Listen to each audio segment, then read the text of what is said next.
Praise the Lord. I hope कि आप परमेश्वर के मधुर नाम में बहुत अच्छे होंगे। तो आज का जो वचन परमेश्वर ने दिया है वो डैनियल नबी की पुस्तक उसका 6वां अध्याय से लेके मैं आगे तक पढ़ूंगा। दारा को ये अच्छा लगा कि अपने राज के ऊपर 120 ऐसे अधिपति ठहराए जो पूरे राज में अधिकार रखें, और उनके ऊपर उसने 3 अध्यक्ष जिनमें से डैनियल एक था इसलिए ठहराया कि वे उन अधिपतियों से लेखा लिया करे और इस रीति राजा की कुछ हानि ना होने पाए। जब ये देखा गया कि डैनियल में उत्तम आत्मा रहती है तब उसको उन अध्यक्षों और अधिपतियों से अधिक प्रतिष्ठा मिली, वरन राजा ये भी सोचता था कि उसको सारे राज के ऊपर ठहराए। तब अध्यक्ष और अधिपति राज्य कार्य के विषय में डैनियल के विरुद्ध दोष ढूंढने लगे, परंतु ये विश्वास योग्य था और उसके काम में कोई भूल या दोष ना निकला और वे ऐसा कोई अपराध या दोष ना पा सके। तब वे लोग कहने लगे, हम उस डैनियल के परमेश्वर की व्यवस्था को छोड़ और किसी विषय में उसके विरुद्ध कोई दोष ना पा सकेंगे।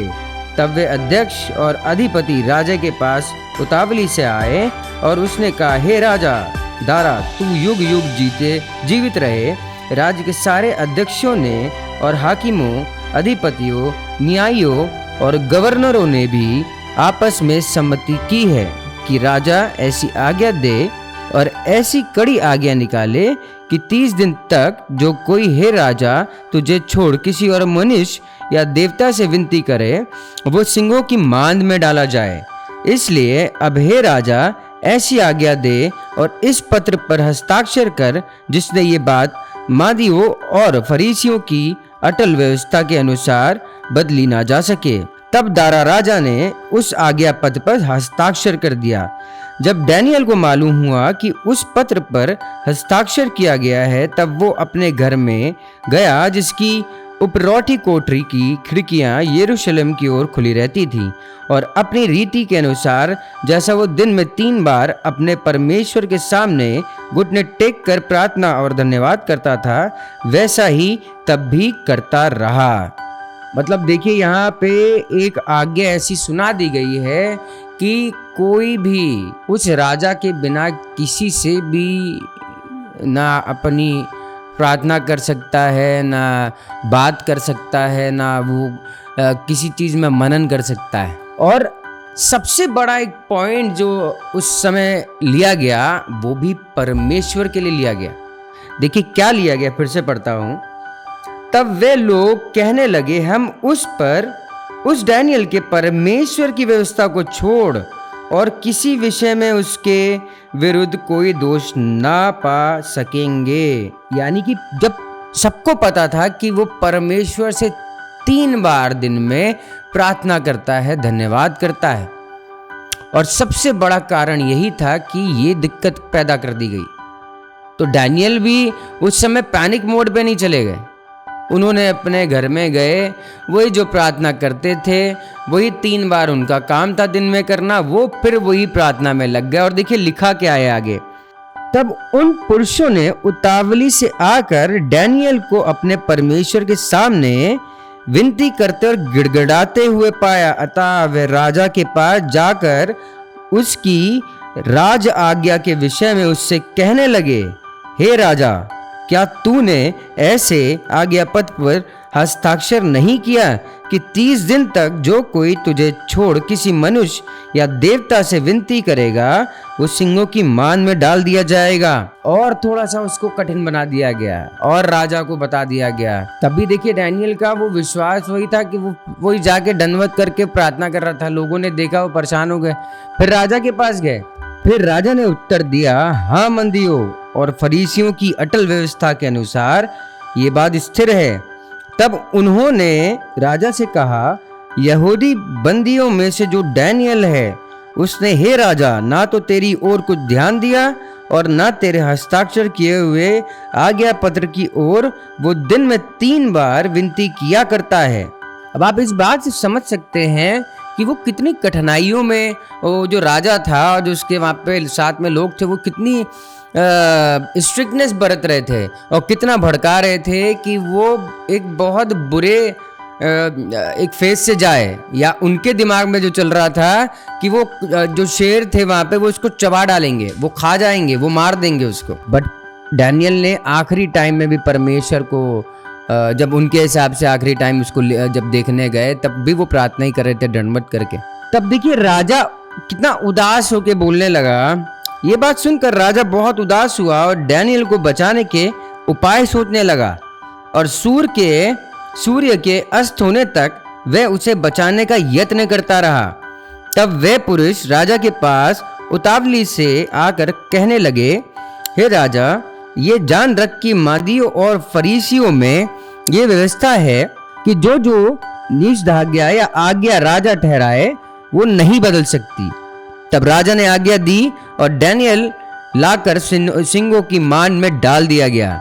तो उस समय राजा ने डैनियल से कहा, तेरा परमेश्वर तू जिसकी नित्य उपासना करता है वही तुझे बचाए। अब यहाँ तो राजा कह के चला गया वो परेशान होके कि तू जिसकी नित्य उपासना करता है वही तुझे बचाए।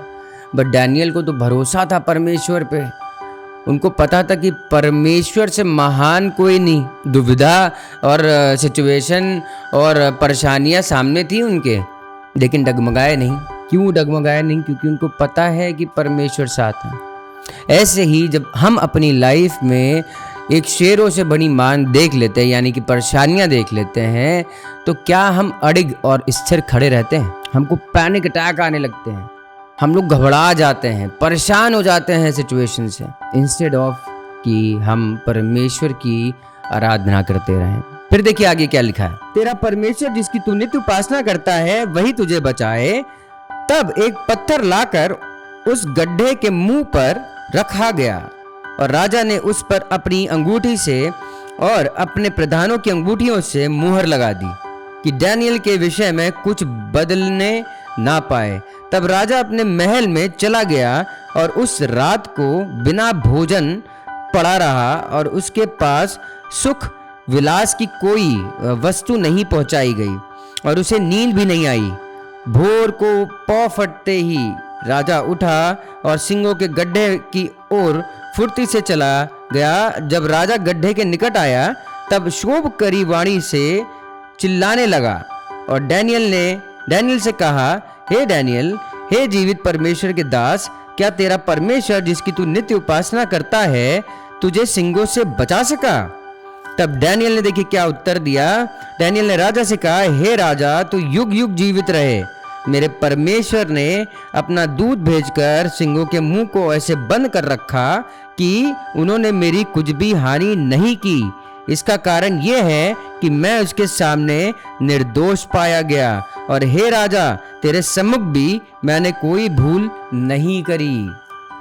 तो देखिए कितनी अमेजिंग बात परमेश्वर ने यहाँ पे दर्शा दी कि उन्होंने अपने स्वर्गदूतों को भेजा और उन शेरों का मुंह बंद करा दिया गया। सब सोचते होंगे कि वो जो शेर हैं वो उनको खा जाएगा या उनको जिंदा चबा जाएगा, बट परमेश्वर महान है। वैसे ही हमारे जीवन में भी परमेश्वर के कार्य ऐसे ही होने चाहिए, हम जिनका बयान कर सकें। हमको एकदम प्राउडली उस चीज में एक्टिव रहना है। सिचुएशन, परिस्थितियां, समय सब हम लोग ही क्रिएट करते हैं। परमेश्वर तो हमको हाथ दे के खड़े हैं कि आओ बेटा हम तो खड़े हैं तुम्हारे लिए, मेरे ऊपर भरोसा तो रखो। कल के वीडियो में आपने सुना पतरस का विश्वास, खुद ही कहा कि परमेश्वर मुझे आज्ञा दे कि मैं पानी पे चलने वाला हो सकूं। परमेश्वर ने कहा ठीक है आजा। जब वो उतरा, थोड़ी दूर चला, 2-3 कदम रखे होंगे, लहरों को देखा, हवा को देखा, डूब गया। फिर परमेश्वर ने तुरंत हाथ दिया, तुरंत पकड़ा और कहा, हे अल्प विश्वासी। अब यहाँ पे अगर बात एक फर्क देखा जाए उन शेरों का और डैनियल का, तो क्या प्रार्थना नहीं करी होगी और परमेश्वर उनके नजदीकी में नहीं होंगे, उनके पास नहीं होंगे? यही सिचुएशन है हमारी। ऐसा समझिए कि हम वो एक शेरों की मान में हैं और वो शेर हमारे सामने है। हम क्या करेंगे? जाहिर सी बात है हमारे दिमाग में आएगा, अरे हम तो इंसान है, उस तरीके की चीजें, ऐसा है, जो भी नहीं। यही तो प्रॉब्लम है, यही तो विश्वास है, परमेश्वर का विश्वास जो हमारे अंदर है। जो हमें एक्टिव करना है, वो इंस्टॉल्ड है हमारी लाइफ में, बट उसका एक्टिवेशन कोड हम उसमें एंटर नहीं कर पाते हैं। परमेश्वर ने पहले से वो दे रखा है, पहले से इंस्टॉल कर रखा है, बट हमको उस चीज का ज्ञान नहीं है कि हम उसको कैसे अपनी लाइफ में हम अप्लाई करें। ऐसी कौन सी कठिन परिस्थिति है जो परमेश्वर नहीं जानते हैं? ये हम लोग को लगता है कि हम बहुत ज़्यादा, अरे हम बहुत दिक्कत में हैं, अरे मैं क्या बताऊं, मैं जिस चीज़ से गुजर रहा हूं मैं ही जानता हूं। परमेश्वर चाहते ही नहीं कि आप उस चीज़ से भी गुजरें, क्योंकि परमेश्वर ने उसे ज़्यादा दिया ही नहीं, क्योंकि वो जानते हैं। एक बार परमेश्वर को बुलाएं तो अपने पास में, एक बार परमेश्वर की नज़दीकी में तो जाएं, एक बार वचन से प्यार तो करें, एक बार डिक्लेयर तो करें उन वचनों को। तब देखिए वो जो शेरों के मुंह को बांध दिया गया स्वर्गदूतों ने, ऐसे ही इन सिचुएशन को भी परमेश्वर बांध देंगे और आपको झट से उस सिचुएशन से निकाल लेंगे, क्योंकि ये विश्वास है हमारा जो परमेश्वर के लिए है, ये प्यार है हमारा जो ये परमेश्वर के लिए है। बिना परमेश्वर के हम एक सेकंड नहीं जी सकते। जो जिंदगी जमीन पे बैठा सकते हैं, अब आप समझिए कि उन्होंने अगर ये कह दिया कि मैं तुम्हें लेने आऊंगा, जहां मैं रहूंगा वहां तुम मेरे साथ रहोगे, डिक्लेयर कर दिया। उन्होंने कहा नहीं कि अच्छा मैं सोचूंगा, नहीं। ऐसे ही हमारा विश्वास होना चाहिए, विश्वास में बने रहें। आज बहुत से घर ऐसे देखते हैं कि वो टूट जाते हैं विश्वास में, क्योंकि वो विश्वास तो करते हैं, बट जब एक परिस्थिति आती है तो तितर बितर इधर उधर हो जाते हैं। वो एक होप जो रहती है, उनकी आशा रहती है जो जीवन में, वो खत्म हो जाती है, क्योंकि हम एक परमेश्वर की योजना को नहीं देख पाते। हम इंसानी तौर पे रहते हैं कि हम उस चीज को अप्लाई तो कर रहे हैं, लेकिन हम एक्सेस नहीं कर पा रहे हैं। यानी कि हमने अप्लाई सही से नहीं किया, और अप्लाई किया तो एक्सेस सही से नहीं किया। मैं आपसे बस इतना कहना चाहता हूं कि समय निकट है, विश्वास में बने रहें, अडिग रहें, डिक्लेयर करते रहें। परमेश्वर आपको आशीष देंगे। अपनी जितनी समस्याएं हैं परमेश्वर के चरणों पे छोड़ दें और बोल दें, परमेश्वर आपको हमारा ध्यान है, मैं इस चीज को डिक्लेयर करता हूं या करती हूं। यहोवा मेरा चरवाहा है, मैं डिक्लेयर करता हूं, क्योंकि परमेश्वर ने हमें और आपको बेटा और बेटी कह के बुलाया है। अब देखिए आखिरी में डैनियल ने बोला क्या, और क्या हम लोग को इससे मैसेज हम अपने हिसाब से सोच सकते हैं। तब राजा ने बहुत आनंदित होकर डैनियल को गड्ढे में से निकालने की आज्ञा दी। अतः डैनियल गड्ढे में से निकाला गया और उस पर हानि का कोई चिन्ह ना पाया गया, क्योंकि वो अपने परमेश्वर पर विश्वास रखता था। क्या अमेजिंग बात है। यही एक बात जो परमेश्वर ने कही है, ये हमारे जीवन में स्पष्ट करती है कि परमेश्वर कितने महान है। परमेश्वर आपको आशीष दे। प्रार्थना करें कि बहुत अच्छी और अमेजिंग चीजें परमेश्वर आपके जीवन में करने वाले हो सके। परमेश्वर से प्रार्थना करें, वो हर एक प्रॉब्लम से आपको निकालेंगे। बस अपना विश्वास अडिग रखें। सिचुएशन बहुत सी खराब दिखती नजर आएंगी, बट कोई भी दिक्कत नहीं, कोई प्रॉब्लम नहीं है, परमेश्वर साथ है। परमेश्वर आपको आशीष दे। God bless you.